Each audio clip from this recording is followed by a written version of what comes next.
बेटा, इस यात्रा में इतना याद रखना, दुनिया की भीड़ से दूर जाना जरूरी है, पर अपने माता पिता से दूर मत हो जाना। सत्य की खोज करते हुए भी प्रेम मत खोना, क्योंकि इस जीवन में अगर कोई सच में आपके लिए खड़ा है तो वो भीड़ नहीं, आपके माता पिता हैं। सफलता की रोशनी तभी पूरी होती है जब उसमें माता पिता की मुस्कान शामिल हो।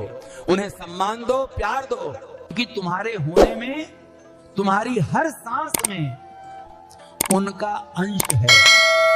आप सबके चेहरों पे एक ऊर्जा है, पर उस ऊर्जा के साथ साथ एक बेचैनी भी है।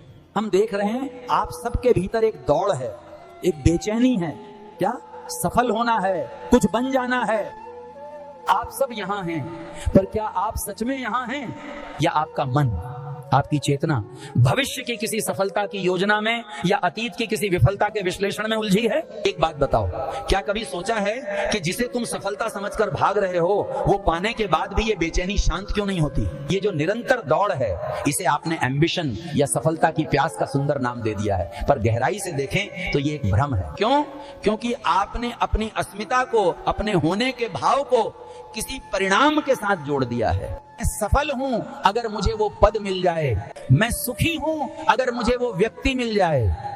ये अगर, ये इफ, यही सारे संताप की, सारे दुख की जड़ है। तुमने सोचा ये पद मिल जाए जीवन सफल हो जाएगा, वो मिल गया, पर अब उस पद को संभालने का संघर्ष शुरू हो गया। तुमने सोचा इतना धन आ जाए फिर शांति से बैठूंगा, धन आ गया, पर अब उसे सुरक्षित रखने की चिंता शुरू हो गई। तुम जिसे सफलता मानकर अपना सब कुछ दांव पर लगाकर पाते हो, वो मिलने के क्षण में ही अपनी सार्थकता खोने लगती है। क्योंकि पाना एक घटना है, होना एक प्रक्रिया है। जिसे तुम द एंड समझ रहे थे, वो तो बस एक इंटरवल था। असली संघर्ष तो मन का है, और वो तो हर पल चल रहा है। इस चक्र को, इस इल्यूजन को भेदने के लिए परमात्मा ने तुम्हें जो शक्तियां दी हैं, उन्हें पहचानना होगा।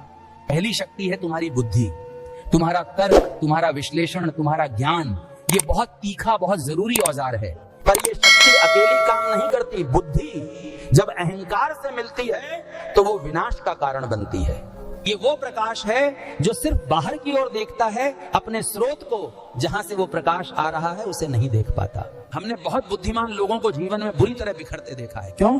क्योंकि वो अपनी दूसरी और अधिक महत्वपूर्ण शक्ति को नहीं साध पाए। वो दूसरी शक्ति है तुम्हारे भाव।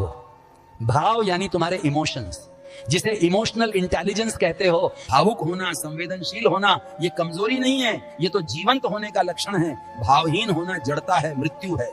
पर समाज तुम्हें कुछ और सिखाता है। वो कहता है अरे रो मत, कमजोर हो क्या? वो कहता है मर्द को दर्द नहीं होता। ये सबसे बड़ा भ्रम है। दर्द सबको होता है, क्रोध भी आता है, भय भी लगता है। बुद्धिमत्ता इसमें नहीं है कि इन भावों को दबा दिया जाए, दबाई हुई चीज जहर बन जाती है। बुद्धिमत्ता है अपने भावों को देखना और संभालना।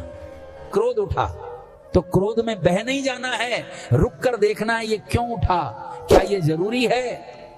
जिस क्षण तुमने अपने भाव को देख लिया, तुम उसके मालिक बन गए। अब वो भाव तुम्हारा दास है, तुम उसके दास नहीं।